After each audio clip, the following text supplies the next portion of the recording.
In April 2017, the France Square in Caracas, Venezuela, one of the most emblematic and crowded in the city, became the scene of a violent incident. Every day, members of the Immediate Reaction Group of the Bolivarian National Guard, a component of the Bolivarian National Armed Forces whose function is to maintain public order in the country, chased young protesters with their tanks. On Wednesday, April the 26th, amidst the smoke of tear gas launched by the National Guard, was a 20-year-old student of public accounting from the Metropolitan University of Caracas.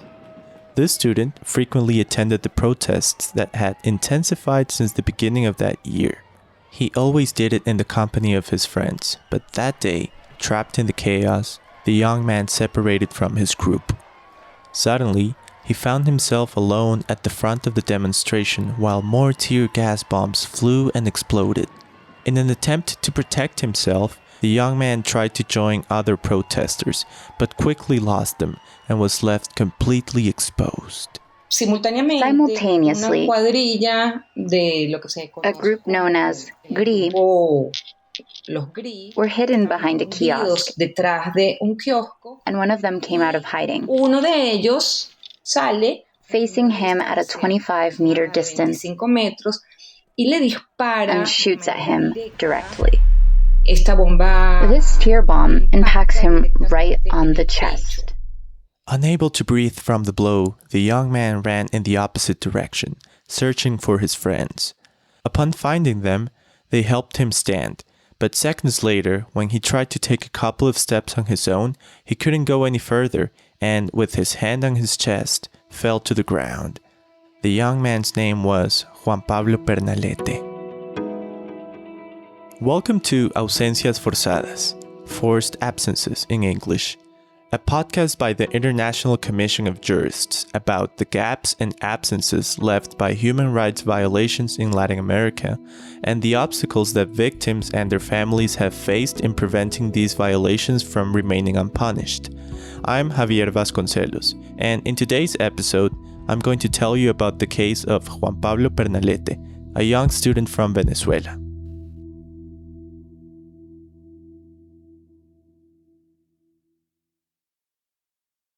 Juan Pablo Pernalete Llovera lived his whole life in Caracas.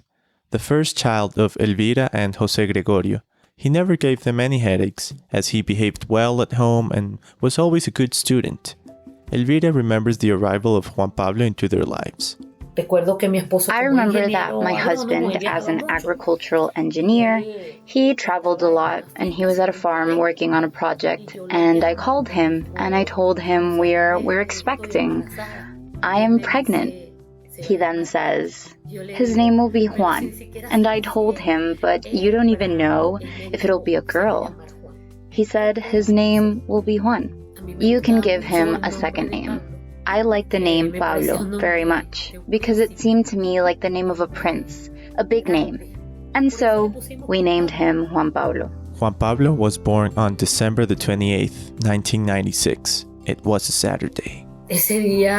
That was the happiest day of our lives. When they put Juan Pablo in our arms, I didn't know, or we didn't know, whether to cry or laugh of so much happiness. Because our son was like the realization of our home, of our marriage, of our love as a couple. A few years after having Juan Pablo, his parents adopted Maria Gabriela, whom Juan Pablo welcomed with open arms. Every day, Juan Pablo would come home sweaty, as he was a high-level basketball player, and he would hug his sister to tease her with his affection. When she was 15 years old, in 2016, she became ill with liver cancer. Doctors said she needed surgery. Since her parents couldn't afford the operation, Juan Pablo offered to help with the expenses. Juan Pablo had to sell his car to complete the money for Maria's operation. And he took it and delivered it with such pain. According to his dad, he shed 2 tears and he returned home with the money for Gabriela's surgery. The surgery was a success. Gabriela improved, the cancer went into remission, and joy returned to the Pernalete household. With that same joy, Juan Pablo's friends remember him. They saw him as the most eloquent in the class, the life of the party, and someone who was always willing to help. Proof of this is that he rescued animals, fed them, found them a home, and he gave free basketball lessons to children in schools. Gianfranco Mastrangelo, his childhood friend, remembers him on an afternoon when they went out to protest together. After the protest, with the hunger and thirst that fatigue brings, they went to a nearby place to find something to eat. I remember we went to eat a hot dog in the street, and I remember we all ordered a hot dog, and there was a person standing there, and next to us there was a trash can, and the person looked into the trash can for food, and I clearly remember Juan Pablo right there without hesitation. He was about to eat his hot dog, but no, he told that person to take it, and handed the hot dog to him and ordered another one for himself. And for me, it was like I was marked by this a little because we were really hungry. Like many Venezuelans, Juan Pablo was pained to see images like the one from that day. He was hurt to think of his sister's hospital colleagues who died due to the lack of medicine in the country, and he wanted to see Venezuela with different leaders who would strive to confront these problems. For a decade now, Venezuela has been going through one of its darkest hours. High prices, insufficient food, lack of medicine in pharmacies, low job opportunities, crime, and the sense of insecurity day and night, not to mention hunger and malnutrition. In 2016, for example, 74% of Venezuelans lost an average of 8.7 kilos of weight, according to the National Survey of Living Conditions. While many of the crisis symptoms have been present since the beginning of the century, it was in 2014 when the lives of Venezuelans began a downward spiral from which they have not been able to escape. This is evidenced by the exodus of more than 7 million Venezuelans, the largest refugee crisis in Latin American history. These situations are linked to a progressive disintegration of democratic institutions and a high concentration of power at the hands of Nicolas Maduro. Both the legislative and judicial powers have lost their independence and, with few exceptions, follow the orders of the Maduro government. A judge who does not do what they are asked to do in a politically influential case loses their job. A legislator who speaks out against the government and its ways will have their family intimidated and even forcibly exiled.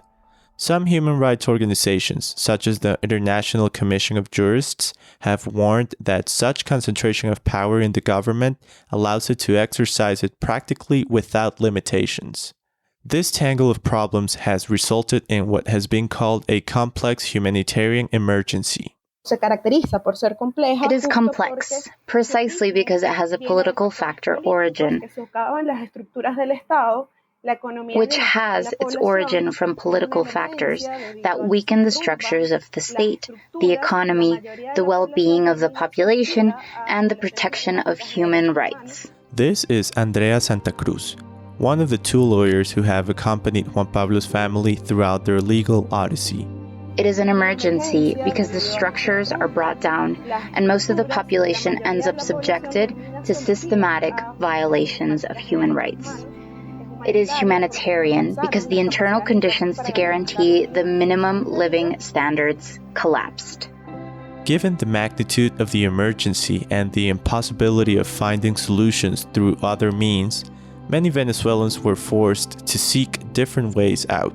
For those who could and wanted to, one way out was to leave the country. For those who couldn't, the answer was to take to the streets and demand a change, of course. We are protesting because we are tired of the endless lines to buy milk, sugar, flour, toilet paper, and other things. Because according to statistics, one Venezuelan dies every 20 minutes because we are killed for a cell phone. Venezuela, all together. Yes, we can. Yes, we can. What do we want? Freedom. Juan Pablo was one of those who decided to take to the streets because he never wanted to leave Venezuela. His father tried to take him out of the country 3 times. He told him that he could be closer to his dreams outside, but Juan Pablo refused. He said, but why do I have to go if my family is here, my friends are here, and here is the future that I want? I don't want to leave. Why do I have to leave?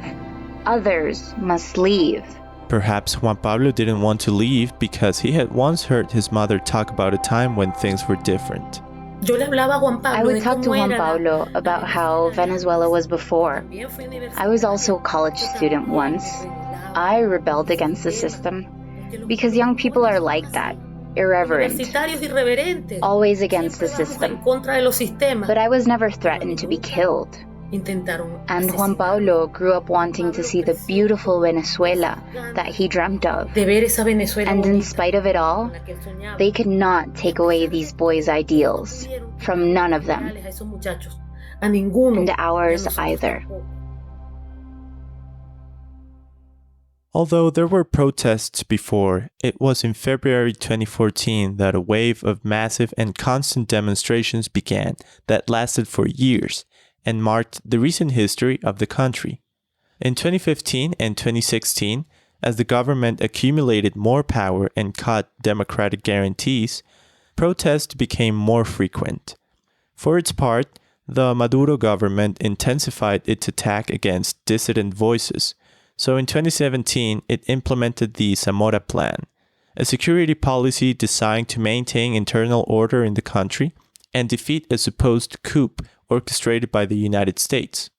International observers such as the Independent International Fact-Finding Mission on Venezuela began to see with concern that as the plan was implemented, the injuries suffered by protesters worsened.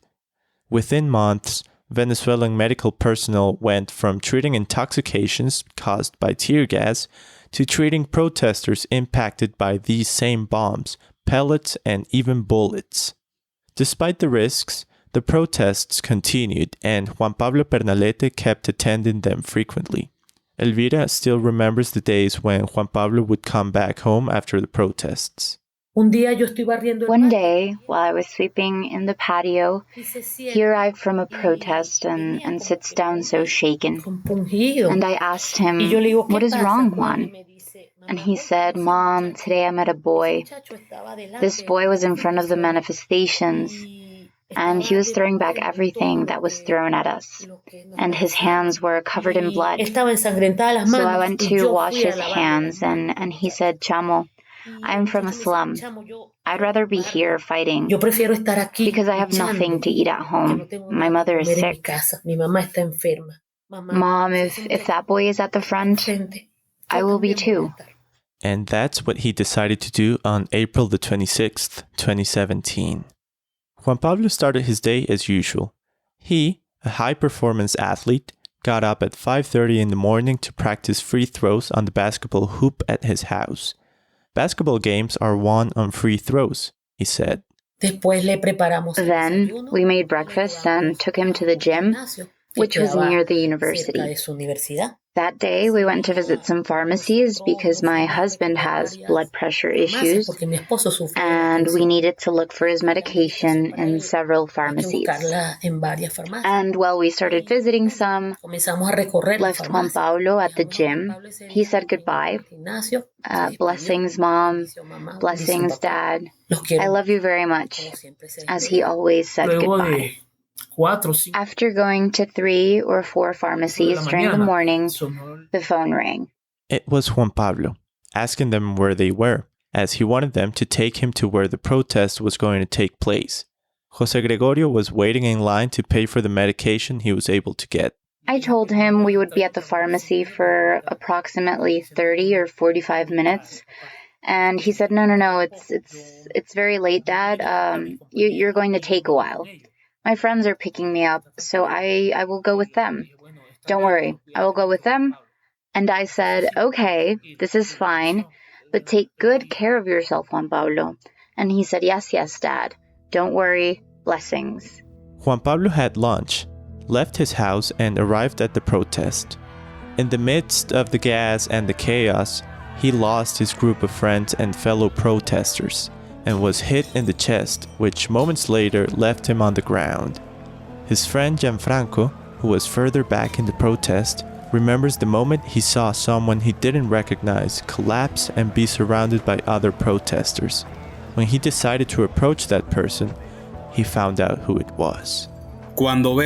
When I see him, I recognize Juan Pablo by the shirt he was wearing, and a couple of people grab him. A motorcycle arrives, and he is put on it, and well, I was about to get on when another friend hopped on with him, and they left.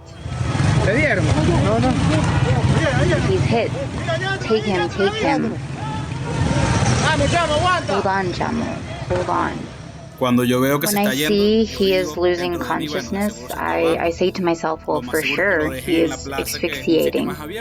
For sure, they will take him to the plaza, which is an open space, so he can breathe. But when I see Juan Pablo, his legs were on the floor. I mean, his legs were being dragged while on the motorcycle. While Juan Pablo was being taken on a motorcycle to the nearest health center, his parents finally returned home. When we arrived home, I went into the kitchen to make some lunch, and I started getting some calls. Calls from friends, and it was crazy. Messages, and well, they said that social media reported that Juan Pablo was hurt.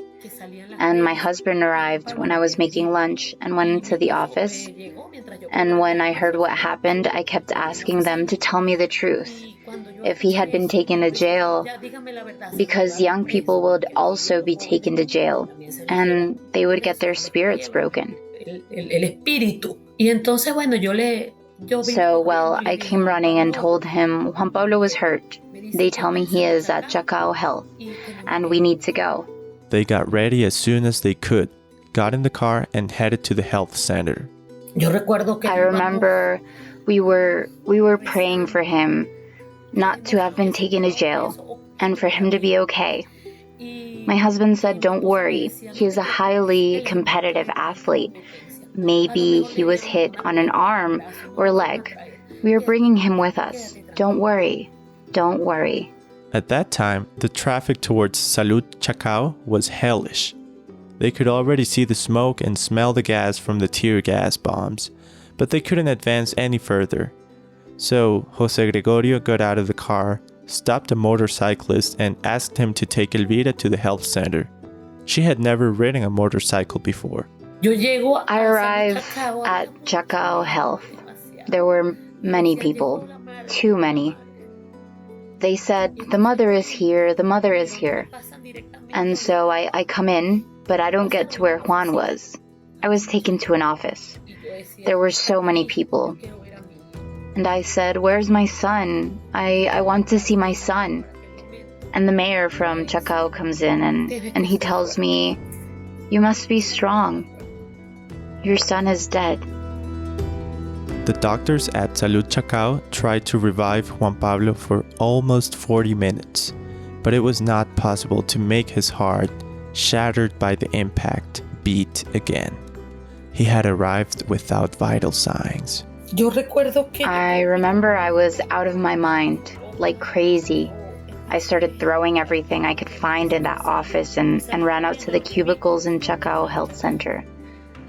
There were other young men wounded, others on gurneys, and I was opening each of the curtains until I found Juan Pablo dead. Muerto. Sin vida. Lifeless. Yo no lo podía creer. I told him, son, get up from there. This is a lie. This isn't happening, Juan Pablo. Stand up. Párate, Juan Pablo. In that moment, I did not know what to do, and I called my husband. He was in a traffic jam. He hadn't been able to arrive yet. So I told him, they have killed our Juan Pablo. They killed our Juan Pablo. I was in shock. I started screaming and screaming in the car. The car started moving and I started to hit the steering wheel, hitting the steering wheel and hitting the steering wheel. Some people passing by the car saw Jose Gregorio in distress and asked him what was happening. When he told them the news he had just received, one of them offered to drive him to Salud Chacao in his same car. So he handed the keys, sat on the passenger seat, and they drove off. And well, when I come in, I find that scene, that strong episode, and well, there he was, Juan Pablo, lifeless, lying on a gurney, naked, with the blow to his chest. When he saw this, Jose Gregorio's blood pressure skyrocketed. They told me I was near the 300s, high, very high, and I was sat, and I started to feel a strong pain in my chest. I was given something, and it all started there. All the tragedy, the hell we've been living until today. The hell that the Pernalete family experienced that day was accompanied by mistreatment at the morgue and a bureaucratic nightmare to recover their son's body. The next day, they were able to say goodbye and bury him among crowds of people who loved Juan Pablo or saw something in his cause. His parents, carrying the coffin, were surprised to see so many people they did not know crying for Juan Pablo and accompanying them in their grief. Enterrar mi cuerpo cerca del mar en Venezuela.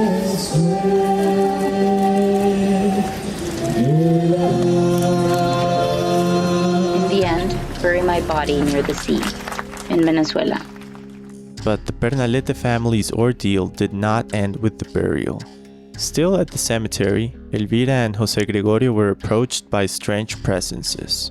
It was just Elvira and I, and all of a sudden representatives of the public ministry arrived, some prosecutors, to tell us that they wanted that they were in charge of the investigation and that they needed to come to the house and see Juan Pablo's bedroom and check his personal belongings. We said, we have nothing to hide. And of course, Juan Pablo has nothing to hide. If you want to go right now, let's go right now then. The Pernalete family went home and found vans waiting for them outside. They were not even allowed to enter alone. Then, 4 prosecutors entered the room, investigators, well, so many people. They started to check the room of a boy who just had toys in his room, books, basketballs, pictures of the dogs he had rescued, Nintendo games on his TV.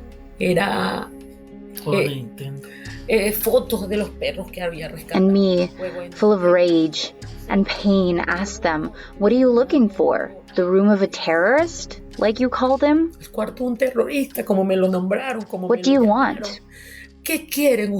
What are you looking for? After a long inspection in which they found nothing useful, the investigators left. When these people left with nothing in their hands, I got on my knees and I asked him for forgiveness. I asked my son for forgiveness because I let them look through his intimate things that belonged to him. They had no right to be there without an order, without a permit. But since we were completely in the dark about what we were facing, they took advantage of this moment to look for something. I don't know what. What are they looking for? A person? A broken family? A shattered family? That was what they were coming to take away. Juan Pablo's absence knocked Elvira down for 2 weeks, during which she completely locked herself in her room. When I arrived from the cemetery, I'm not going to deny it. Seeing my son on a stretcher, so many things go through one's mind. Like, one will not bear the pain, and you want to find ways to end with your life. I wanted to die, but, well, I'm a Christian, Catholic person, and I have faith, and I have values, religious values, and I would not allow myself to make a decision like that. In that moment, when I saw him lying there, I wanted to run to the streets and throw myself in front of a car so it would hit me, because I could not stand so much pain. I locked myself down in my bedroom just to die. I wanted to die. I felt like the pain came from my womb, like a piece of me had been torn out, my insides. That was what I felt, and I just laid down to die. Literally, I did not eat. Meanwhile, Jose Gregorio, abandoned and unsure of how to deal with his wife's grief, couldn't stop thinking about what the officials did to his son's room and what it implied about him, that he was a terrorist. This idea was reinforced by the state television channels. The night Juan Pablo died, Diosdado Cabello, Maduro's right-hand man, denied that the National Guard was present when Juan Pablo was shot. Over at Plaza Altamira, the National Guard not being there, and suddenly a dead young man appeared. In his program, Con el Mazo Dando, Cabello, who is considered the number 2 in Chavismo and is currently a deputy, claimed that Juan Pablo was not killed by the police, but by his fellow protesters with a gun, but not necessarily a tear gas canister. This official version was further elaborated by Ernesto Villegas, then Minister of Popular Power for Communication and Information, in a press conference with international media. There is a police approximation that shows, with a high grade of veracity, the possibility that this young Venezuelan has been murdered with a weapon called a pistol. He makes a mistake, and the correction can be heard in the background. Bolt pistol. They whisper the name. Captive. His weapon, called a captive bolt pistol, is used to stun livestock and works with compressed air at close range. In addition, Villegas referred to Juan Pablo's last video while he was still alive, in which he appears after being shot.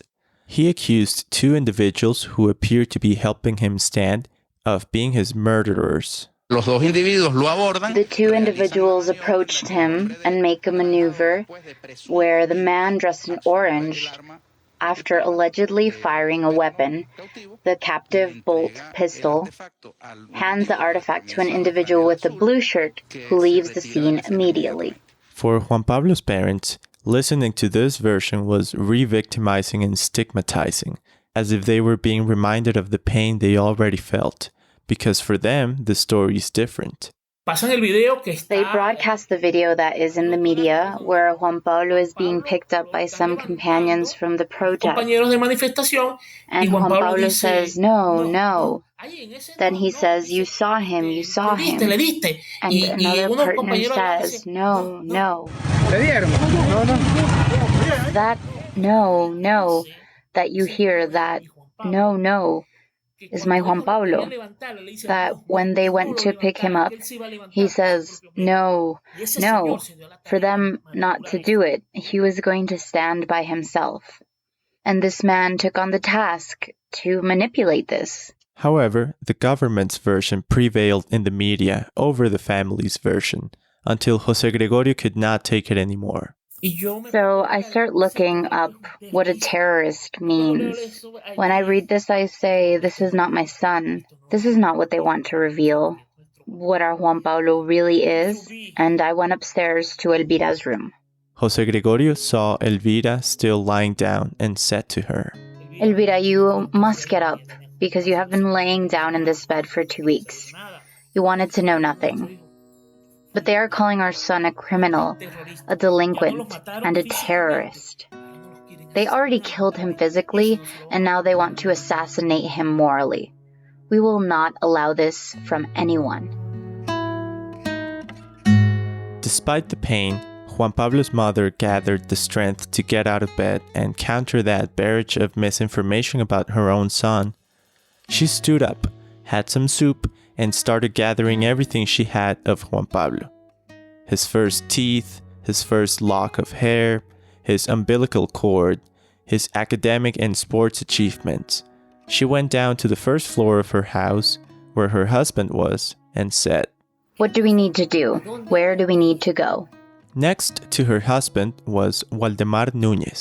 José Gregorio's cousin, Waldemar, was the lawyer who assisted the Pernalete family from the very beginning, from when they took Juan Pablo's body to the morgue, all without charging them a penny. He says, "Tomorrow I got you an interview first thing in the morning on a radio program of a famous journalist from Venezuela. That is where we will start." That day we started talking about who Juan Pablo was, to contradict this regime that had already murdered him. But we were not about to allow his memory to be stained. In the first interview that Elvira talks about, José Gregorio spoke like this about the void left by his son's death. Juan Pablo's absence hits us every day because that boy was the light and happiness not only of my home, but of all the kids and friends that he knew.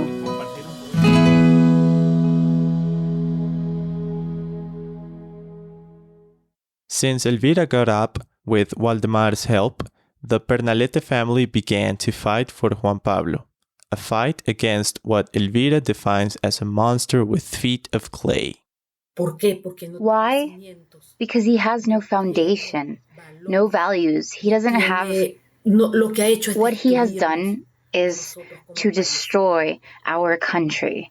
A month after JP's death, the parents saw a glimmer of relief. Luisa Ortega Diaz, at that time the Attorney General, ruled that Juan Pablo had not been killed with a captive bolt pistol, but with a tear gas bomb. Our prosecutors came to the conclusion that it had been with this object that killed the student, Juan Pernalete, and we know where it came from. From what group the object came from, this object. What we have not done is to identify the person. We know which group. We expect to determine in the next days exactly who fired this object. Yes, it was fired by the National Guard. Attorney General Ortega made this statement with a tear gas bomb in her hand, whose label she read to the public. I want to read what this instrument says. Warning. It is prohibited to shoot directly at a person, meaning this is lethal. This is the first time I hold one, and this object is very heavy. With enough force, it is capable of causing death. In accordance with statements from former prosecutor Ortega, the Pernalete family's lawyers say that it is impossible for Juan Pablo to have died in the manner described by government spokespeople, with a captive bolt pistol. Ballistics tests determined that the tattoo left on Juan Pablo's chest could not have been caused by anything other than a tear gas canister fired directly at his body. If it had been fired in any other way, it could have not left that mark. Additionally, the lawyers argue that it is impossible for the National Guard to not have been present at the scene. Here is Tamara Bechar, the other lawyer for the Pernalete family. We insisted for a long time that it made no sense. We talked about the video where the witnesses affirmed the presence of the National Guard, etc., etc. The only way that this could be proven was that by chance, during the investigations, one guard had been mildly injured on one finger that was then taken to the hospital. So, when the guard is asked where did this injury take place, he said in Altamira. From then, we started to pull the string. Finally, it was determined and accepted that, in fact, the National Guard had been there and had participated directly at the time Juan Pablo was murdered. These manipulations are just a sample of the beginning of the campaign of silencing and impunity that the Pernalete family has faced since Juan Pablo's death.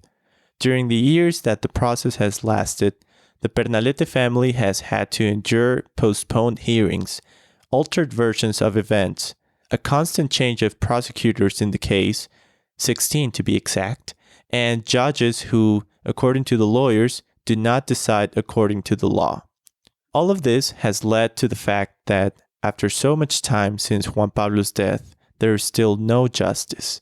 The parents and lawyers did not trust the national judicial system to hold accountable those who fired the shot, their superiors, and those who orchestrated a security policy aimed at repressing any type of opposition. Prosecutor Ortega was dismissed because she had become an enemy of the government and was replaced by Tarek William Saab, a Chavista loyalist who has been sanctioned by several countries for influencing the deterioration of Venezuelan democracy. Even he, faced with the amount of evidence, has had to accept that Juan Pablo was killed with a tear gas canister and has charged some National Guard agents. However, the Pernalete family and their lawyers do not trust that these advances are genuine, but see them as half-hearted attempts to appease international pressure. Especially the International Criminal Court, which seems to be the mechanism that has sparked the most interest in the Venezuelan state, and to which aims to mock through propaganda, saying or making believe that structural changes are being made and that Venezuela can judge and sentence the responsibles of crimes of interest of the court on the highest level. Well, when the analysis is done, it is apparently not possible. Therefore, what they have tried to do with Juan Pablo's case and many others is more of a simulation than a real search for justice. In addition, the legal classification that the prosecution has made of the crime is that Juan Pablo was killed without intent, which could even lead to a very low penalty, according to the Pernalete family's lawyers. For them and the family, it was a premeditated homicide without mitigating factors. The important thing about this impact is that it occurs practically without angle, meaning that the indications for the use of this type of weapon, which are even written on the weapon itself, it says that the shot requires an angle of minimum 45 degrees in order to avoid the shot being lethal. In this case, however, the shot is made directly at Juan Pablo's body, to an area, his chest, with the objective of not missing. And so we can see the intention of neutralizing Juan Pablo. He takes the shot and he effectively does impact his chest. To date, no public identification of those responsible has been made. Faced with the ineffectiveness of the national judicial system, the Pernalete family and their lawyers have tried to knock on every door they can in the justice system and international organizations. Right now, all hopes are pinned on the International Criminal Court being able to someday study the case as a crime against humanity. But international justice has a problem: its staggering slowness. When someone tells me crimes against humanity aren't prescribed, I say, but we, the victims, we do. We prescribe them. In addition to the difficulties with the judicial system, the Pernalete family has had to endure intimidation. They see strange trucks and people in their neighborhood. Their phones have been tapped. And even on a day when they were holding a commemorative mass for Juan Pablo, someone dedicated another mass to Hugo Chavez and Fidel Castro in the same church. To the Via Crucis that the Pernalete family has had to endure as a result of Juan Pablo's death, another setback was added: the deterioration of Maria Gabriela's health. At the end of 2019, during a routine checkup, doctors concluded that the cancer had returned. Her parents say that it was the depression from her brother's death that caused her to become ill again. Gabriela never got over it. She would cry and said that a child of ours was destined to die. And since she hadn't before, Juan Pablo died. That was the explanation she gave herself in her own mind, in her grief. A few days later, in December of that year, Jose Gregorio received more news that would add more pain to the one already caused by Maria Gabriela's cancer returning. That was on December 1st, 2019. It was a Saturday. The phone rang constantly until I realized it was my sister calling from Maracaibo. I answered. She gives me the news. Jose Gregorio, did you know Waldemar was killed? My God, that was such a shock.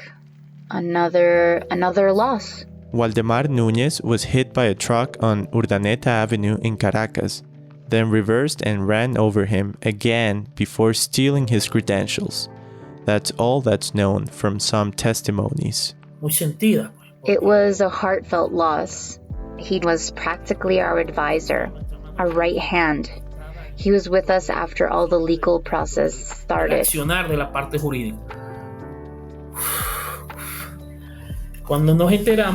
When we found out, we had no option but to find the strength again, even if we didn't have it, after the most devastating, destructive blow.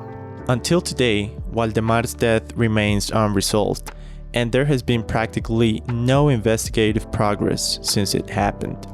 The Pernalete family cannot say for certain if his murder had to do with the fact that he was the lawyer in Juan Pablo's case. But there are suspicions, not only because of the brutality with which witnesses say he died, but also because of his role in the case, as the family says he was always very outspoken in his statements against government and the National Guard, always making the family's position clear. A little over a month after Waldemar's death, on January the 19th, 2020, 19-year-old Maria Gabriela Pernalete died from cancer. Gabriela was collateral damage from Juan Pablo's murder. Today, my husband and I ask ourselves if Gabriela would have recovered. Well, Gabriela would be alive today because Gabriela overcame the surgery. The cancer was completely surgically removed. Gabriela's death is a collateral murder. We are childless. We are left with the deepest pain of having lost both our biological and our adoptive child. We just wanted to retire and wait for grandchildren, water our plants, live out our lives after so much hard work, like two grandparents, and live a dignified old age. But no, it didn't come to that. It didn't happen like that.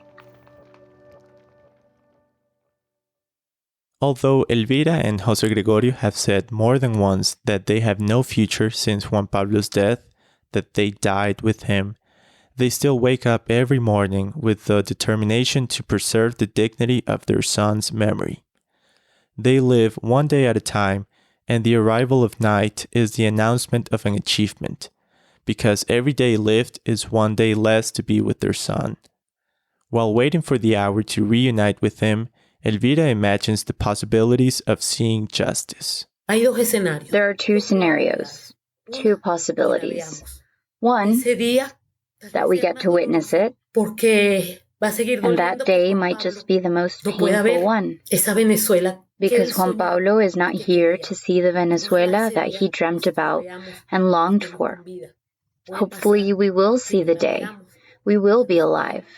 But it can happen that we don't get to see it. We no longer have the age. We are older. Maybe we don't get to see it. But what I can assure you is that we will seek justice until the last day of our lives. Because leaving this halfway through is to betray our own ideals. It's to betray him. If we don't get to see it, when we finally go where we are supposed to go and meet our son, we will tell him, we fought until today, Juan Pablo.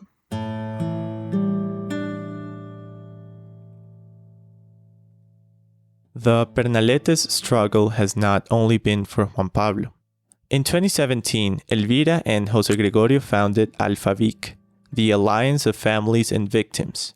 It started as a WhatsApp chat where parents of young victims like Juan Pablo provided emotional support to each other.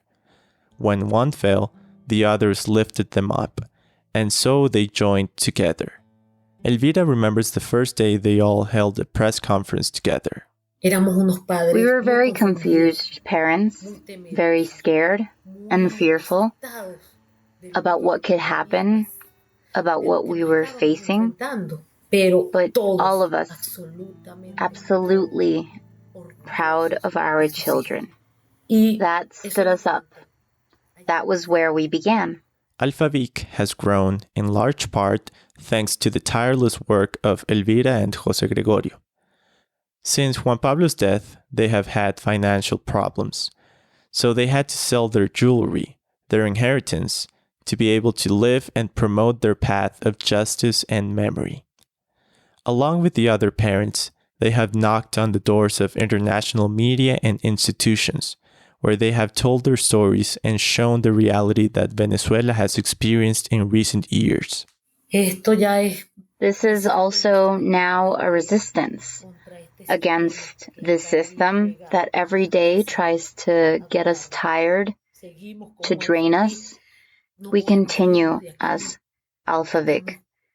We will not leave. We cannot leave. We are very committed to Juan Pablo's cause and the other young men's cause, which now is ours. And this is why we continue leading this Victims Alliance in Venezuela, and we will keep fighting. There were many more cases like Juan Pablo's. It is estimated that within the framework of the protests of 2017, between April and December, about 160 Venezuelans, mostly young people, were killed, largely due to the actions of the police force. The Independent International Fact-Finding Mission on Venezuela, created by the United Nations Human Rights Council in 2019, considers that the available information suggests that the measures adopted by state authorities to prevent, investigate, and sanction these crimes, or to provide effective recourse to victims, were largely insufficient. Few sentences have been handed down, and when they have, immediate superiors or those higher up in the chain of command have not been held responsible.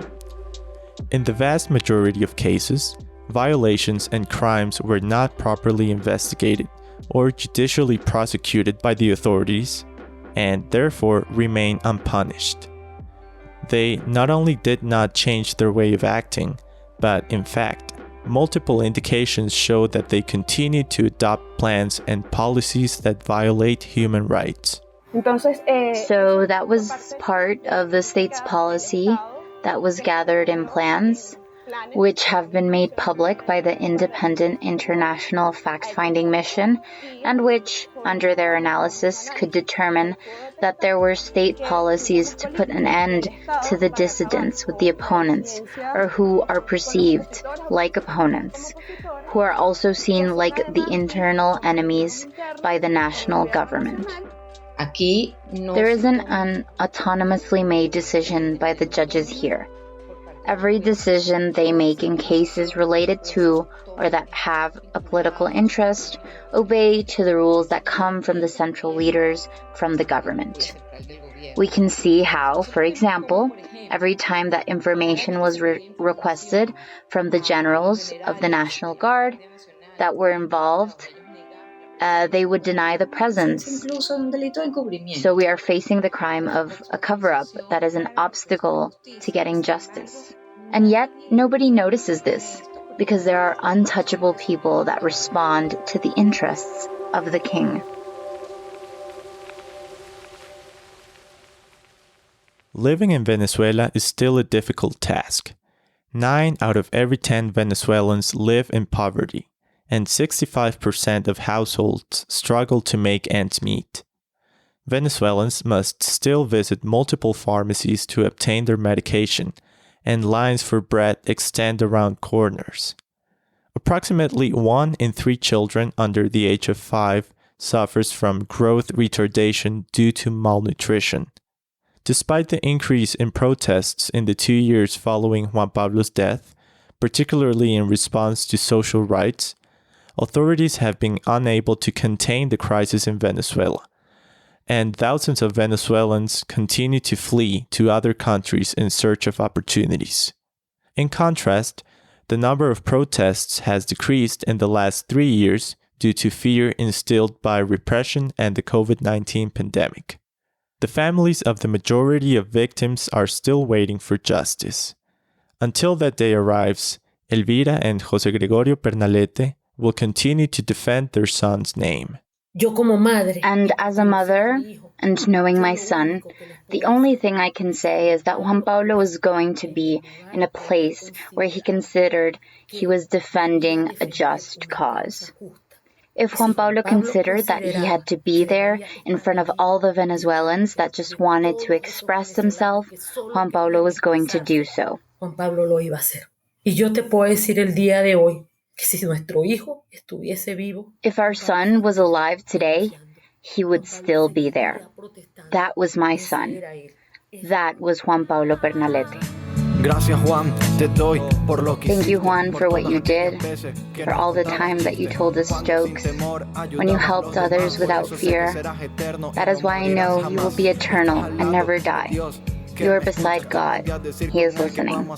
I asked him to tell you that we will keep fighting, and that your death will not be in vain, and that because of you, I am proud to be Venezuelan.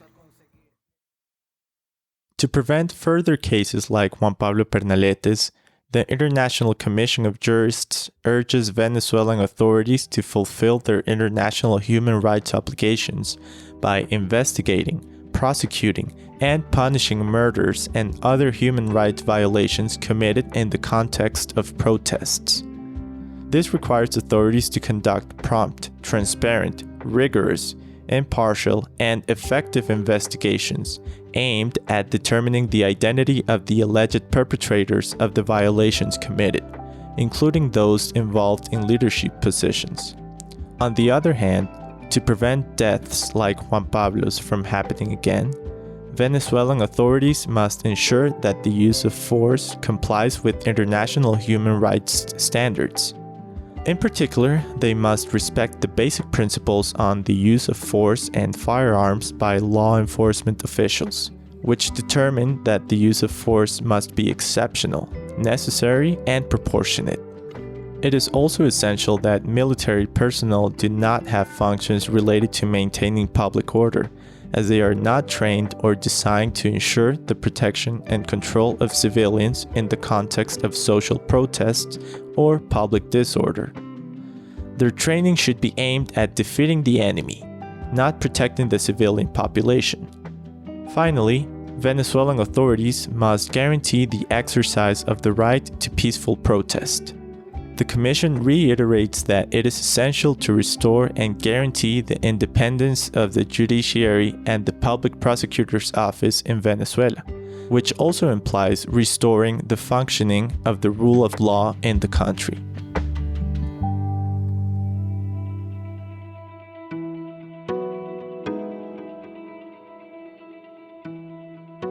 Forced Absences is a podcast created by the International Commission of Jurists. This episode featured Elvira and José Gregorio Pernalete, parents of Juan Pablo Pernalete, who was killed by the Bolivarian National Guard during a protest.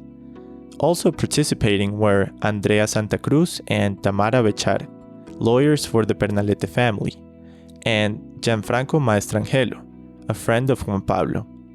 We thank all of them for sharing their stories and helping us build the narrative of this episode.